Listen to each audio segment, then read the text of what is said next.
As we all know, there's all types of TV on the market, and this includes LCD, Mini LED, RGB, and you have OLED, which a lot of people really like those. But the thing is, every once in a while, a company like Samsung tries to compete with people who's been doing things a little bit longer. For example, if you think about TCL and Hisense, they've been doing Mini LEDs for a very long time, but Samsung wants to get in the game, and we have this. This is the Samsung's M70H, and it kind of reminds me of the Crystal UHD series, so they can make a more budget-friendly model. Now, I will tell you that the prices are very reasonable. You can get a 43-inch all the way up to an 85-inch. But the thing kind of puzzled me is that they have different technology when it comes to gaming, and we'll talk about that a little bit later on in the video. This TV does come with these very basic feet, but the thing is, they're easy to install. You just snap into place, and whenever you want to move the TV or mount on the wall, just pull them back out. Very easy. Now, this is a 55-inch version, but you can see it has a base port for the audio, but that could vary with different sizes. And then if we look at the back of it, you can see that it has this kind of ripple design as well as some screw holes so you can mount on the wall. As far as connectivity, we do have 3 HDMIs. There's 2 right here. There's one is an eARC. You have an Ethernet input, 1 USB-C, and a standard TV tuner. Here's the remote control that comes with it. It is powered by batteries and they come in the box. Plus you have some hotkeys at the bottom and it's just a standard Samsung remote control. This TV does come with a screen protector, so all you need to do is just grab this little red tab down here in the corner and start peeling your heart away.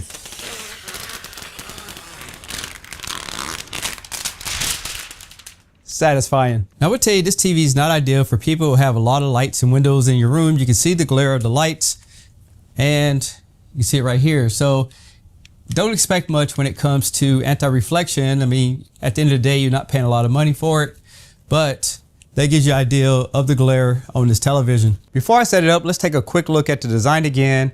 Over here is a Samsung logo and there's a press button.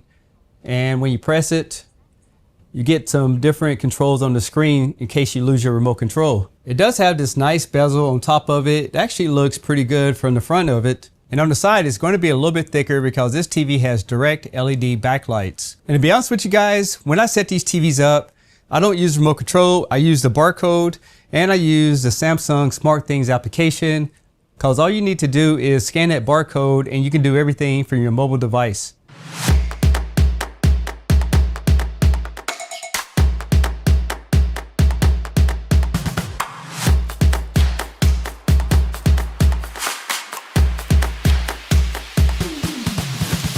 All right, guys, I have everything else set up. Now we can start checking out the TV, but there's a few things that I noticed when I was unboxing this TV. Now, first of all, this TV doesn't have local dimming zones like most Mini LED televisions. Instead, it has a technology called Supreme Mini LED Dimming, which is using software to determine the contrast levels as well as the brightness, but it doesn't have technology built into it like most Mini LED TVs on the market. But I find it very interesting, just like some of the other Samsung TVs, instead of using actual hardware, they're using software to determine the contrast as well as the brightness, which maybe it works better than I think, but we'll check it out a little bit later on in the video.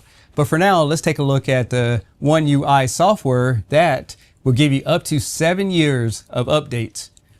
Now, first of all, we have these different profiles so you can add your family members, plus there's a search. There's also a connection button so you can see everything that's plugged into it, and there's an easy way to get to your settings. Now, I'm not sure what they're doing over at Samsung, but the remote control that comes with this TV doesn't have the voice activated button. But according to the AI companion, when you click on it, you can actually use the SmartThings application. And the way that works is there's an AI button there. Once you press on it, then you can use your smartphone to talk to it. So isn't that kind of forcing people to have the application to get the full control of a television? Maybe that's something that is good or bad. I don't know. You let me know. But I will say that this AI vision will give you updates on what's happening out in the world.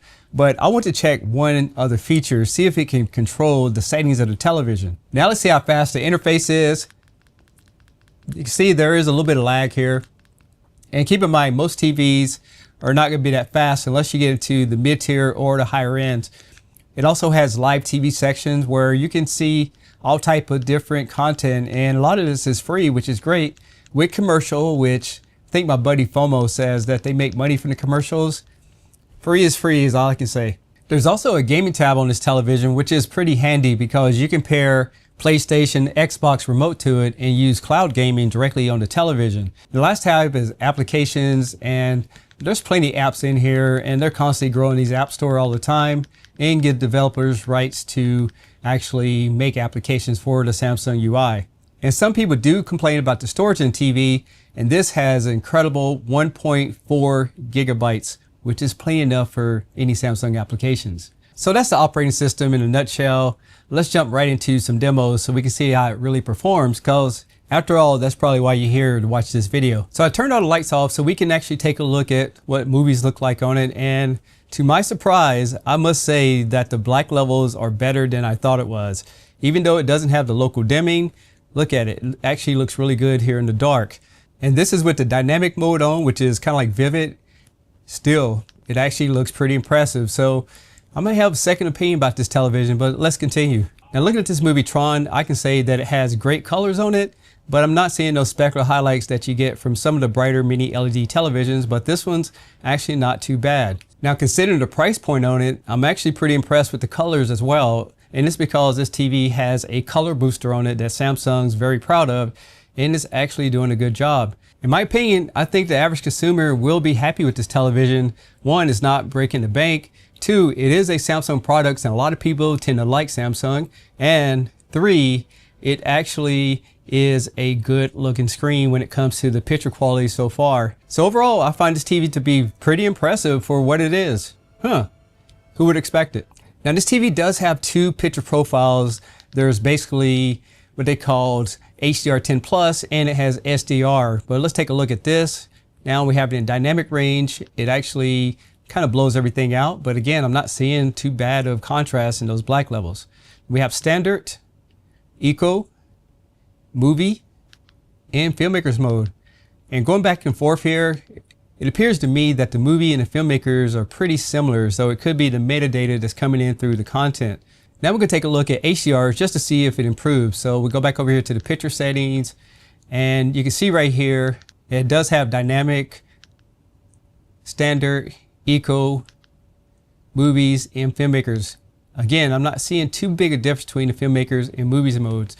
But the thing to think about when you get these TVs is that for most people, it will be bright enough and I think you'll be happy with it. But when you get into the daytime where there's a lot of windows in a room, we have that glare issue, and then we have a TV that's not extremely bright, I think you got to definitely make sure that this TV is going to fit your particular lifestyle. If you're a gamer, keep in mind this is a 60 Hz television, but certain sizes has a technology called DLG 120 Hz.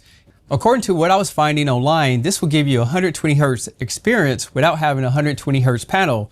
But here's a caveat, it's not available in all sizes. Now keep in mind the 55-inch and larger will have this technology, but the smaller versions does not, according to what I found online. Now let's go to the PS5 and go down here to screen and video, and we can see what this TV is capable of doing. Now, first of all, it does support variable refresh rate all the way up to 60 frames per second and HDR. And check this out, if you go to 1080p, even the PlayStation can output up to 120 Hz. Unfortunately, I don't have a 43 or 50 inch to be able to test it, but I'll play a few games so you guys can check it out. As this loads up, the audio doesn't sound too bad, and it's because this is a direct LED television, so the cabinet is much bigger than those other thinner models, so you do get a little bit better bass response. And the clarity on it looks pretty good as well. So I loaded up Spider-Man, and one thing I noticed, I picked a dark scene and it does get pretty dark. And keep in mind the TV is in gaming mode. So let's go ahead and get out to somewhere that has some sunlight so we can see how well it actually looks. But to me, you know, it looks pretty clean. There we go. There's the specular highlights. So it kind of gives you an idea what gaming is like on this TV. The last thing I want to show you guys is the performance on this television with this Spears and Muscles disc. If you guys are interested, it's an HDR video. I'm playing it on the PlayStation. Sells for around 64 bucks, and you get a whole pack of discs. At 24 frames per second, it doesn't look that smooth at all. I can see a lot of like sputters in the video there, but let's go ahead and get into the menu, see what options that we have. Right now it's off, but what happens when I put it on auto, cleans up the picture quite a bit. Now here's the thing I want to show you. we press on custom, there's no settings. So what you have to do is go down to picture, go down to expert settings, and then we can go down here to the very bottom, press on custom, and then you can change the judder, but I don't see anything for the blur reduction. Now we're going to check out 60 frames per second and see how smooth this is. And as expected, 60 frames per second is always going to do a good job on it. All right, guys, let's talk about the pros and cons about the M70H. Now, let's talk about the cons first. First of all, you come with the AI companion. Why don't you get remote control with the voice command? The fact you have to download the SmartThings application, I think is a huge miss. Also, this Tizen operating system for years, I just think is very confusing for a lot of people. And maybe I haven't seen it yet, but a lot of times TVs will show you to continue watch when you use applications on it. And I haven't really seen that on Samsung televisions.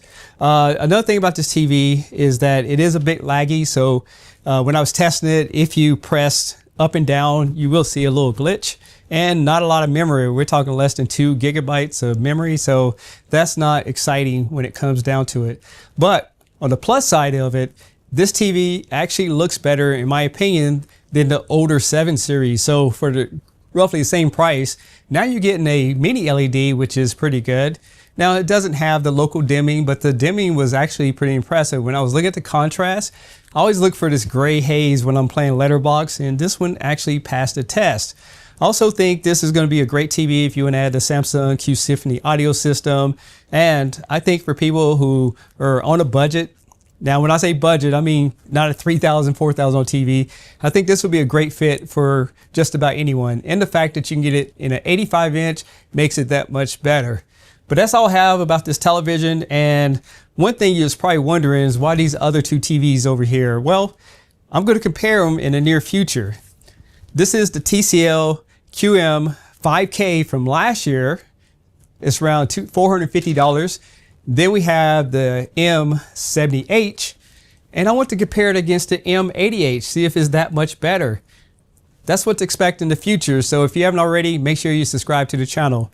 I'm Tech Steve. Thanks all for watching, and I'll catch you on the next one. Peace.